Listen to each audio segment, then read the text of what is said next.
Can I get 20 seconds with you? Can I get 1 minute? Hey, lovies, welcome back to another episode of Dominique Unscripted. I'm your host, Dominique Danielle. If you're new here, thanks for joining me. Go ahead and subscribe so you'll know when I drop any little tidbit and episode on the channel. If you're returning, thank you. I really appreciate you. And you know what to do. Like, share, comment. Duh. Now, let's get it. So, what have I been up to? Man, life has been lifing as life does, but I've been busy working my regular, normal job as a flight attendant, and I have these few days off, so I decided that I need to go ahead and give something to the people, correct? So here I am. Uh, these next few days while I'm off, I'm going to be spending time with the fam. That includes the mister and the pooch who refuses to leave my side since I've been gone for about 6 days now.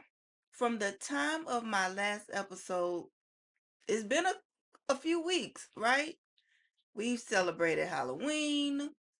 We've, hell, Thanksgiving is about to come up. So many days have passed. How did you guys enjoy Halloween? I didn't really do anything. I'm not big into it. Although I do want to go to one Halloween party just to say I went and dress up and be really cute. Not scary, cute. Because I don't do scary, right? So, since that time, I talked about the movie that I was working on, which is Transcend, where I portrayed the character of Grandma Mill. We've since wrapped on that movie, and it should be premiering, I think, in December, maybe early January. I'm still waiting on news of when that will happen. When we wrapped, the director said he was already into post production and editing and was excited about getting that out. So I'll definitely keep you guys posted on when that will be. And then what's next for me is Stone and Crenshaw. I'm still waiting on dates of filming, but that should be happening January, and that's taking place in Dallas. So I have to do a bit of traveling. But I'm excited. I'll be portraying the character of Monique Jones, a sassy, sarcastic, witty police officer who's gonna give you what you ask for. Okay? And I can't wait. I cannot wait. I've been building the chemistry with my scene partner. So we got it going. It's getting there. So that way when we get on set, it's gonna be good to go. While I'm taking this time, I plan to watch a couple of movies. And while I was flipping through, I saw that they are, or they have, revamped The Hand That Rocks the Cradle. Now, if you remember The Hand That Rocks the Cradle, a lady and her husband, they have a baby, they're looking for a nanny. They find the perfect one. They think they found the perfect one, but she let off a rocker. The thing is, with her, she lost her child and she was looking to replace her baby with the baby that she was now the nanny of. I'm just thinking, how can they change that up and make it new for 2025? But I'm interested. I have to see where this goes. So, yeah, I'm interested in seeing how it goes, how they're going to change it or what they bring new to it. I'm not sure who is starring in it, but I think it might be good. I'll let y'all know once I watch it, okay?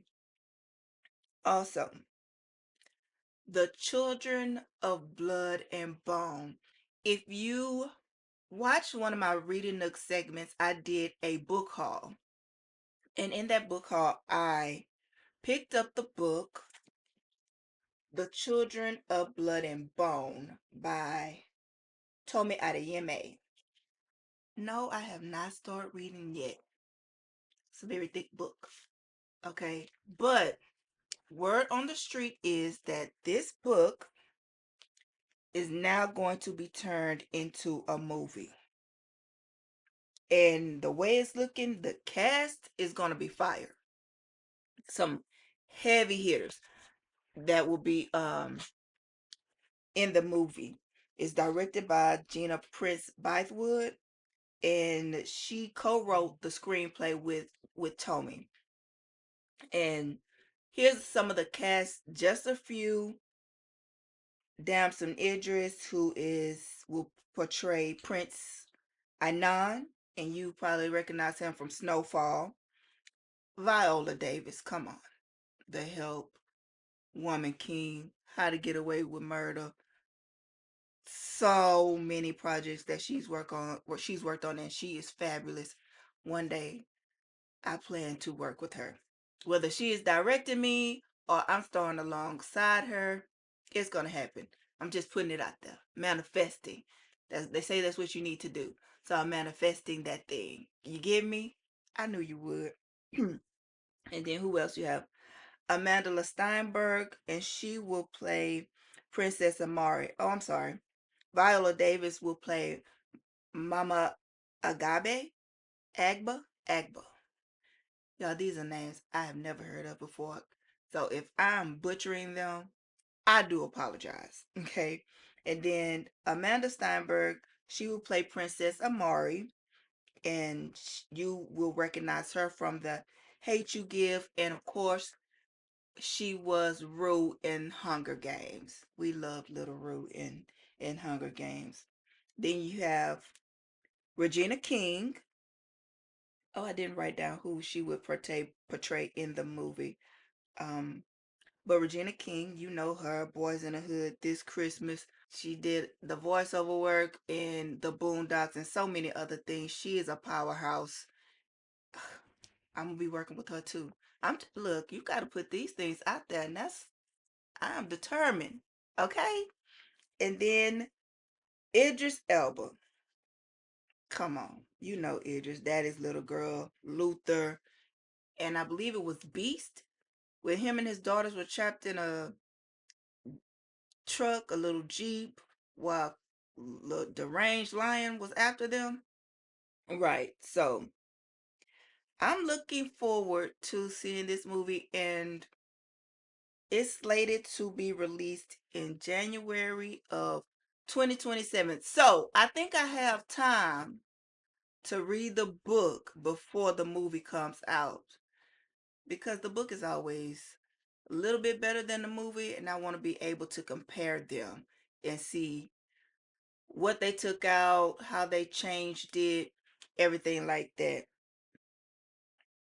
Speaking of books becoming movies, yesterday I was watching Lovers and Friends, I believe, by Eric Jerome Dickey. They just turned that into a movie, and it was actually pretty good. I am going to go and rewatch it. That was on Lifetime. So I'm gonna go ahead and rewatch it. I think it's a three-part series. I did see the end. Oh gosh. Oh, it was sad. I didn't like that. But still good. The actors in it, they rocked.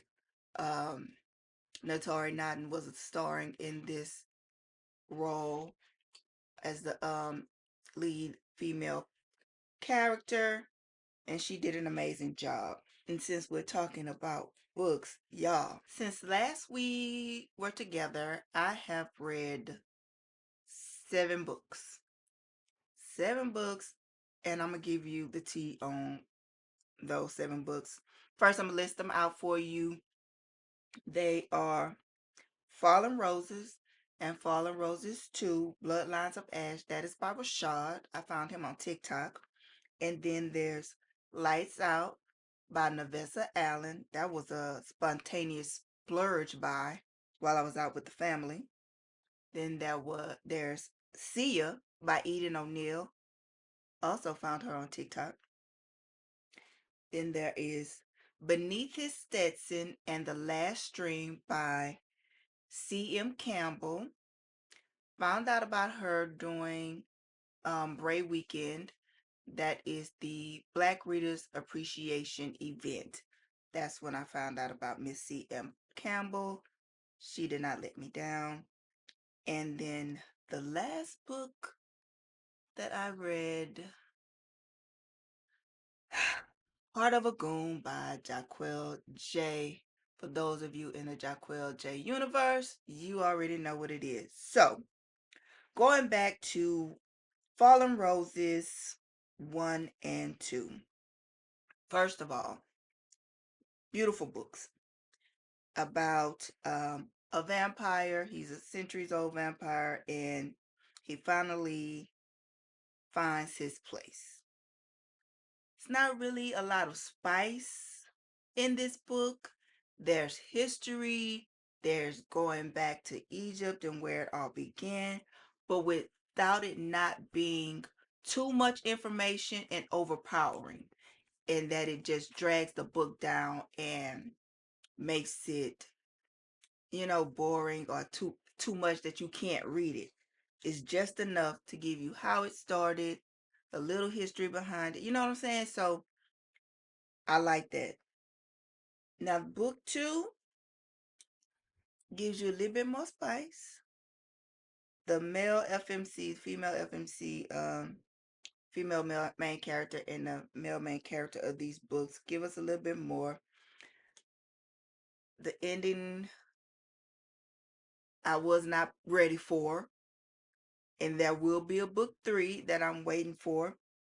The way that Rashad writes is very poetic, very smooth. Even in a fight scene, it's just so smooth and cool and laid back. It is like, how? Somebody just ripped the heart out. You ripped the splint, like you're ripping things apart. Blood is flying everywhere because they're vampires. How is this that smooth? But if you go to his TikTok page and listen to his voice and how he talks, you'll understand why. So, I am waiting for book 3. I think it's going to be a good read. Did I get everything about this? Book 3 is entitled Legend, if I'm not mistaken. I could be wrong, but book 3, I believe, is entitled Fallen Roses 3 Legend. And he kind of left me on a cliffhanger with it. I like cliffhangers, but I don't like cliffhangers because it's a freaking cliffhanger, you know? So yeah, there's that. Moving on to moving on to Lights Out by Nevessa Allen. When I picked up this book, I was out with the fam. I was looking for, a book. While we were out, I passed by Books A Million, looked for a good book. Ladies in there said, "Oh, get it. It's gonna be great.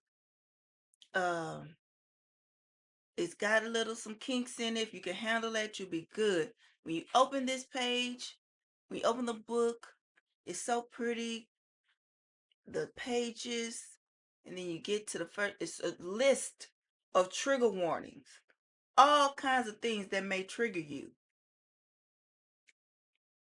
But it, I almost DNF'd. I almost did not finish this book because it was slow. It took me a long time to read Lights Out. And I really continued reading it because I was reading this book with the mister, and he usually doesn't get into the books that I like. So he was reading it, I was reading, I was like, cool, we can discuss it, it's gonna be great. But he was far beyond come because he started before me. I was reading Fallen Roses or Seal, one of them. I was reading that book and I was trying to finish it before I got to this book. But I kept putting it down, then picking it back up. So the spice level was okay, There were scenes. They did some things, but it was just okay. This is a 3-book series. The next book is caught up, and the Mister has read that book. I think he's gonna get book 3 only because he wants to finish out the series. I think it leaves you just enough, gives you just enough to want to read the next book.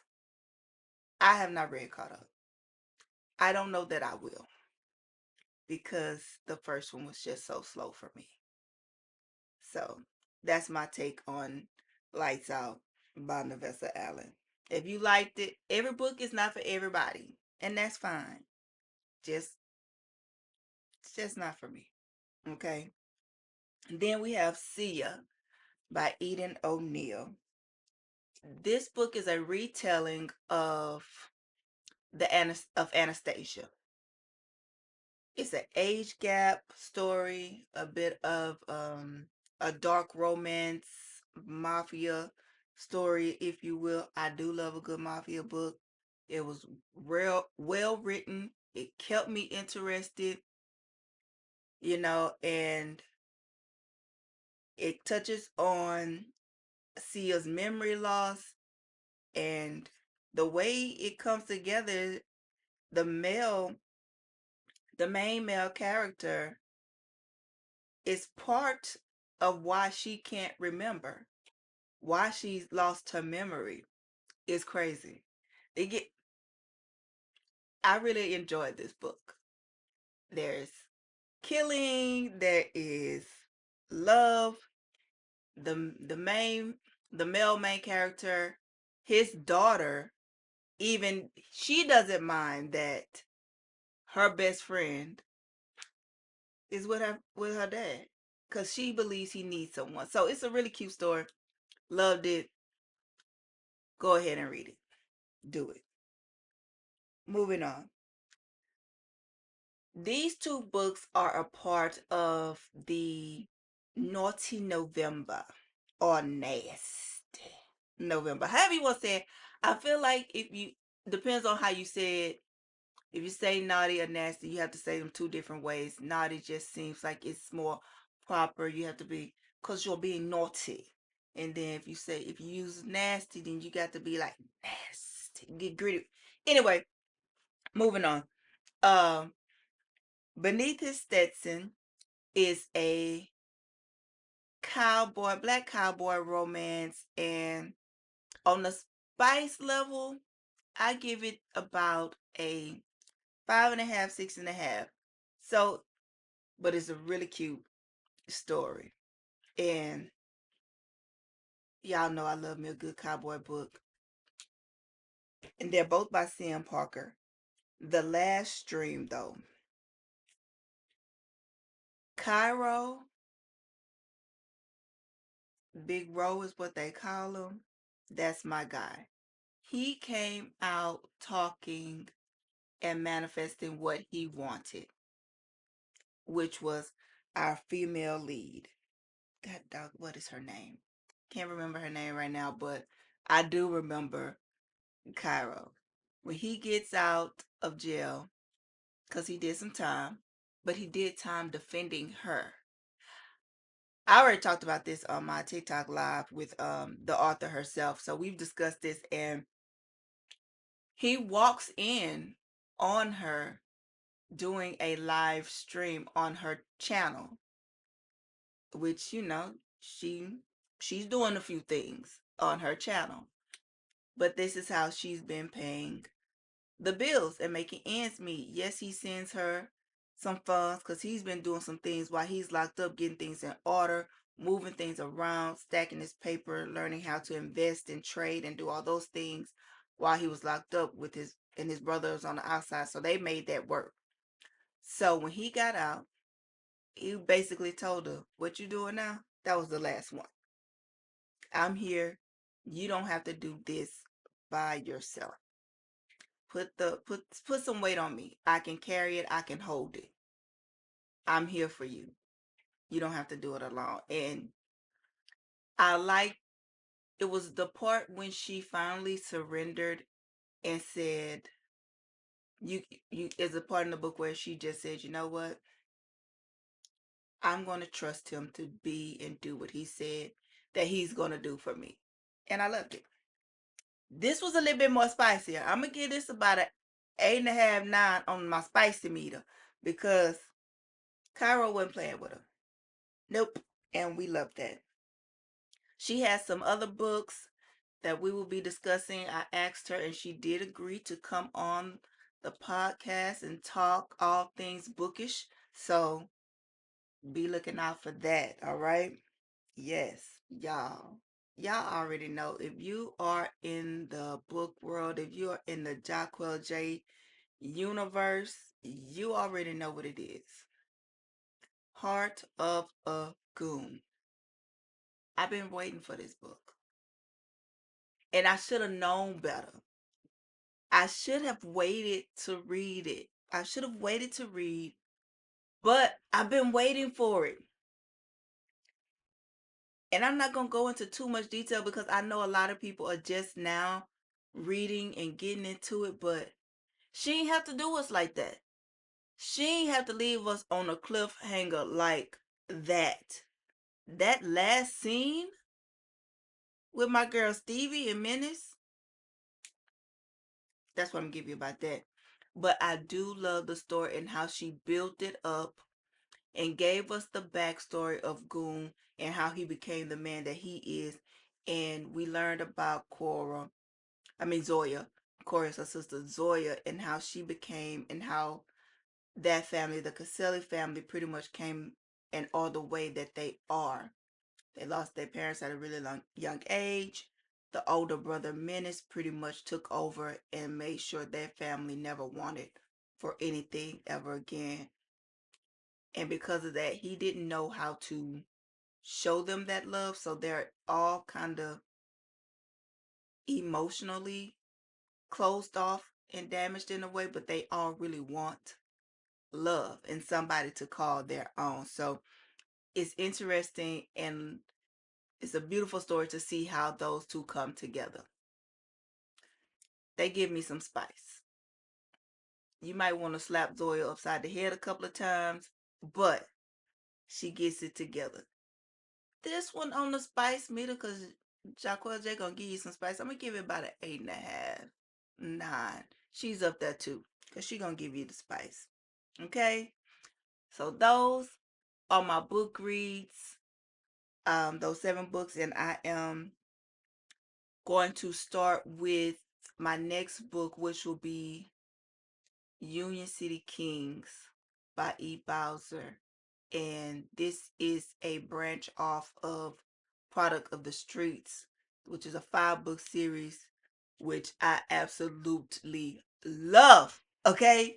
Love that book. Love the men in the book. Love the ladies in the book. If you have not read that, definitely read those 5 books before you hop into Union City Kings. I may go back and reread those just as a refresher because it was so long ago since I read those books.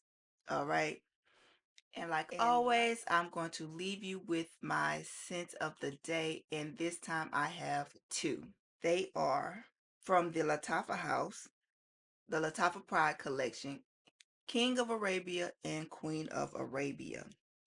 Starting off with Queen of Arabia, you're going to get the top notes of Lang Lang, nutmeg, and grapefruit zest.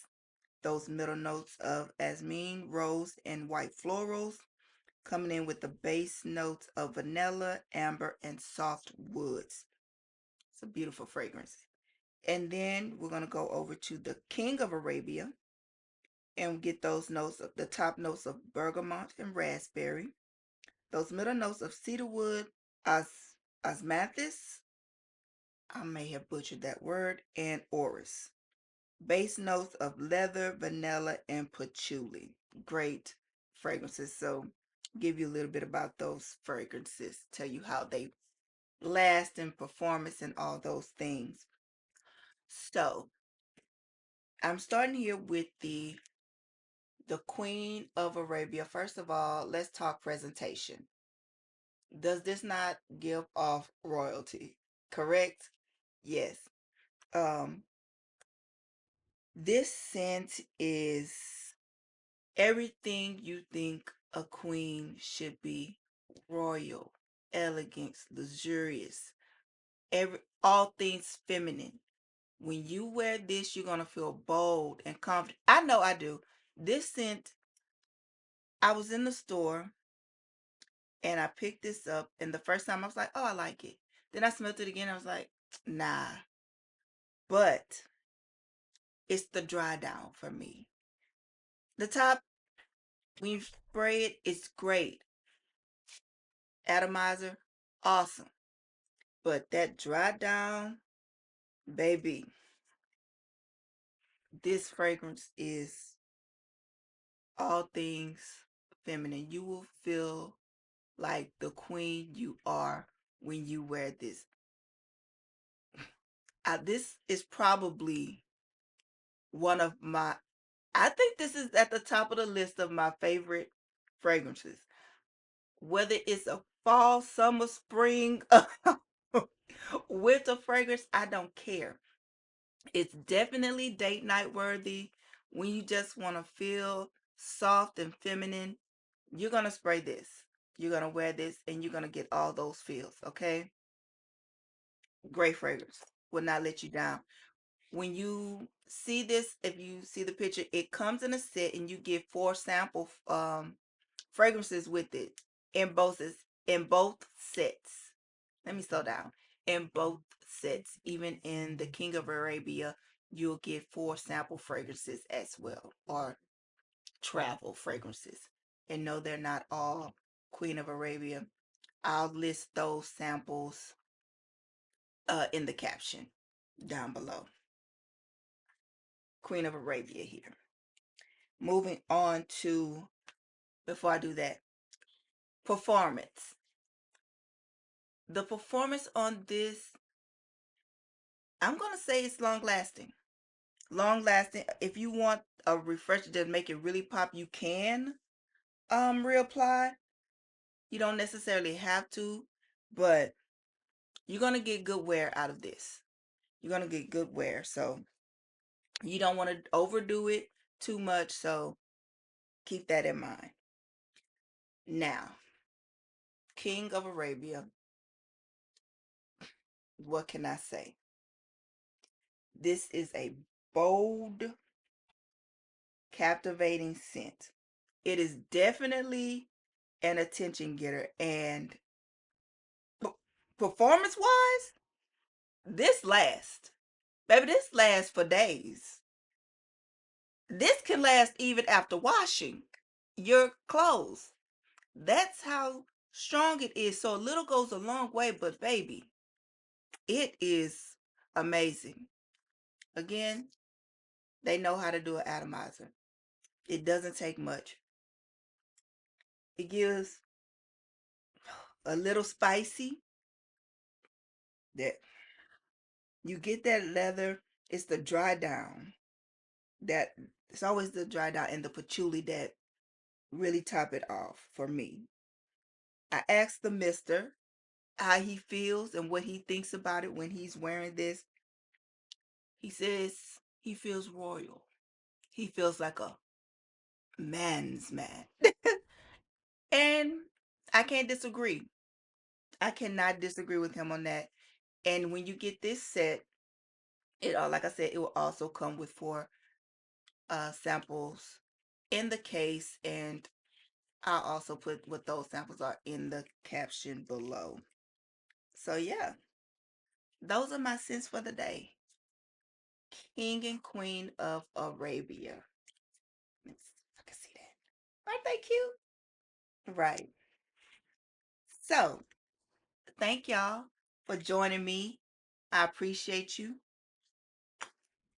I hope you enjoyed it as well.